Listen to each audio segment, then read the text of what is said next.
আগুনে পুড়ছে মার্কিন জনপ্রিয় তারকা অ্যাডাম ব্রোডি ও লাইটন মিস্টারের লস অ্যাঞ্জেলসের বাড়ি। প্যাসিফিক প্যালিসেড আগুনে ছাই হয়ে গেছে দম্পতির $60 লাখ আভিজাত বাড়িটি। 2019 সাল থেকে সেখানে পরিবারের সাথে বাস করছিলেন তারা।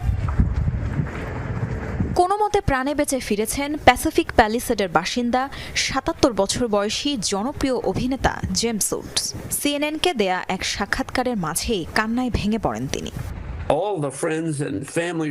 3 বছর আগে বাড়ির সংস্কার কাজ শেষ করেছি, আর পুরোপুরিভাবে থাকা শুরু করেছিলাম 3 মাস আগে থেকে। আগুন যেখান থেকে ছড়িয়েছে সেখান থেকে আমাদের বাড়ি খুবই কাছে ছিল।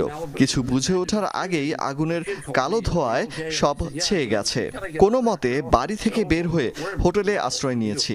আসলে এ অনুভূতি বলে বোঝানোর মতো নয়। হলিউড